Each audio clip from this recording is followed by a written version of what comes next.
Bom, agora a gente vai falar, como eu já havia anunciado antes, direito do consumidor. Muita gente não sabe, mas o número de assaltos aqui em São Paulo não para de crescer. O último levantamento mostra aí um aumento de 47%. Veja nesse VT.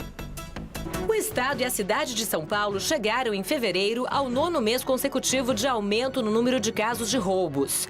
Os dados divulgados pela Secretaria de Segurança Pública esta semana indicam um crescimento de 47,5% de roubos, exceto de veículos na capital, e de 37,2% no estado em fevereiro, na comparação com o mesmo mês do ano passado. Na cidade de São Paulo foram mais de 13 mil casos, uma média de 470 roubos por dia. No estado foram mais de 25 mil, cerca de 900 a cada 24 horas. Já os sequestros relâmpagos diminuíram quase 56% em São Paulo. Em janeiro de 2012, o total de ocorrências foi de 147 em todo o estado, contra 65 no primeiro mês de 2013. Um dos motivos para a queda foi a criação da delegacia que cuida dos casos de sequestro relâmpago, criada em novembro de 2011. Mas o que o consumidor deve fazer quando for vítima de algum crime envolvendo instituições bancárias? Esse assunto você confere aqui no Revista da Cidade. Mas muita gente em casa pode estar se perguntando, poxa, mas o que o direito do consumidor tem a ver com o aumento do número de roubos? Você vai entender essa relação agora com a entrevistada que eu estou recebendo hoje aqui no Revista da Cidade, doutora Tatiana Viola de Queiroz, ela que é advogada da Proteste, especialista em direito do consumidor e também em direito bancário. Seja bem-vinda ao Revista, viu? Tudo bem? Tudo bom. Prazer é todo nosso. Bom, essa relação, ela é totalmente direta, já que o cliente de banco é considerado cliente, mesmo é considerado consumidor, a partir do momento que ele entra numa agência bancária, o que muita gente não sabe, mesmo não sendo correntista daquela instituição financeira. Isso procede, não é, Tatiana? Sim, exatamente. Qualquer pessoa que entrar, né, no estabelecimento bancário, ele é consumidor, mesmo que seja equiparado, né? Não aquele consumidor que tenha uma relação direta com o banco, que seja correntista, enfim, mas qualquer pessoa que estiver dentro de um estabelecimento bancário e, enfim, sofrer aí um assalto ou um roubo, ele é considerado consumidor, sim, o consumidor equiparado e está amplamente protegido pelo Código de Defesa do Consumidor. Os bancos, em determinados momentos, já tentaram mudar isso, né? Afinal de contas, esse tipo de relação comercial traz uma série de ônus, né, para os bancos, no caso de assaltos, no caso de violência, como a gente está comentando agora, né, Tatiana?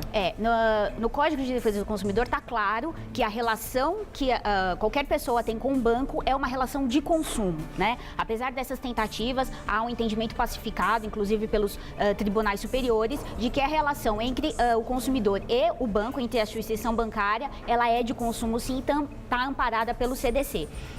Então, é importante que as pessoas corram atrás aí dos seus direitos caso tenha qualquer problema com um banco, seja de roubo, fraude, enfim. E que problemas podem ser esses? Além, como você falou, de fraudes, roubos em várias situações, como, por exemplo, sequestro relâmpago, a famosa saidinha de banco, ou até mesmo assaltos ou roubos ali nos caixas eletrônicos, não só os caixas que ficam dentro dos bancos, mas também aqueles 24 horas. Só que as situações diferem um pouco e é importante que você tenha esse esclarecimento também para saber quais são os seus direitos. No caso de um sequestro relâmpago, tudo vai depender do local onde esse cliente está no momento da abordagem, para ele poder, de repente, tentar ressarcir o prejuízo com o banco, ter o ressarcimento feito com o banco? Sim, exatamente. Se ele for abordado saindo do banco ou dentro do banco, que aí está claro, mas se for perto do banco, dentro do estacionamento, a relação com o banco está clara e ele deve ser indenizado pelo banco. Se ele for abordado na rua, antes mesmo de chegar ao banco, aí entende-se que não há responsabilidade da instituição financeira. Né? Aí é uma questão de segurança pública mesmo. Mas se for dentro do estabelecimento, no estacionamento que presta serviço para o banco ou nas imediações do banco, a instituição financeira é responsável, sim. Você citou o estacionamento, por mais então que o estacionamento seja um pouco distante do banco, um quarteirão distante, sendo, de repente, ou propriedade ou até mesmo coligado, uma parceria com o banco, também o banco tem responsabilidade nessa questão, se a abordagem for feita no estacionamento. Sim, se esse estacionamento presta serviço, tem qualquer tipo de relação com o banco, que seja desconto para os clientes do banco, então a instituição financeira é responsável, sim, mesmo que esse estacionamento fique um pouco mais distante. No caso de um sequestro relâmpago, em que o correntista não foi abordado próximo ou dentro da instituição financeira, dentro do banco, como é que funciona? funciona. Afinal de contas, muitas vezes eles fazem um trajeto com essa pessoa, dentro do carro, muitas vezes da própria vítima, vai até o banco para sacar dinheiro. Qual é a responsabilidade do banco nesse caso?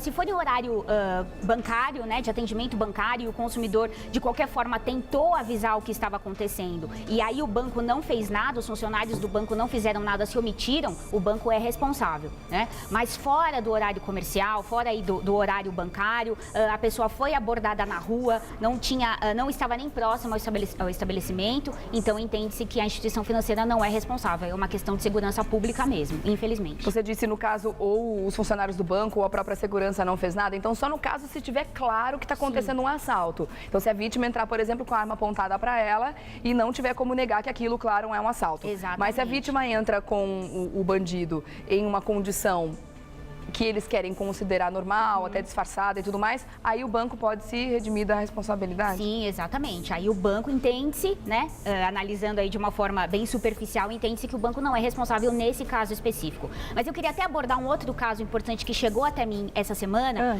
de saidinha de banco.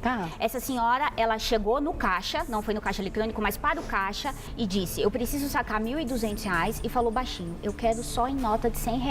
Ela falou baixinho para o caixa.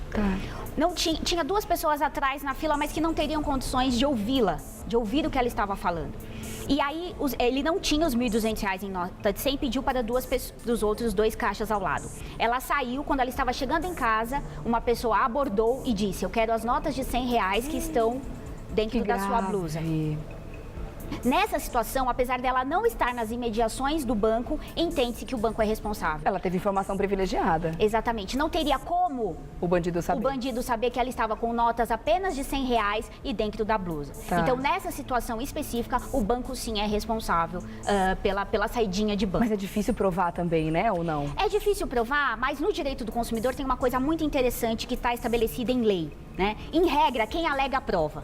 Só que, pela vulnerabilidade do consumidor, né, pela hipossuficiência que ele não tem como provar, na maioria das coisas, ele não tem argumentos técnicos.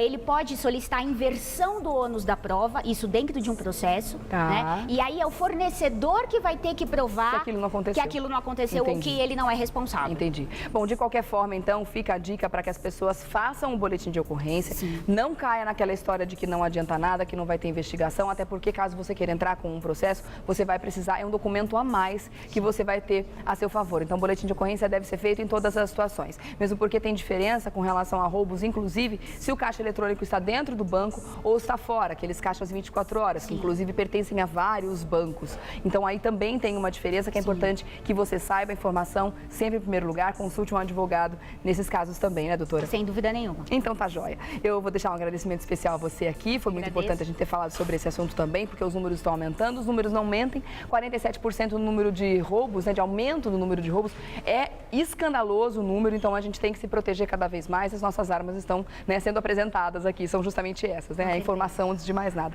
Doutora Tatiana Viola de Queiroz, advogada da Proteste e especialista em direito do consumidor e direito bancário, muito obrigada. Vou deixar aqui também o site da Proteste, né, que é um órgão muito interessante, se você não conhece, vale a pena, afinal de contas, muitas informações do nosso interesse estão contidas não só nesse site, mas nos periódicos também que vocês lançam, né, proteste.org.br.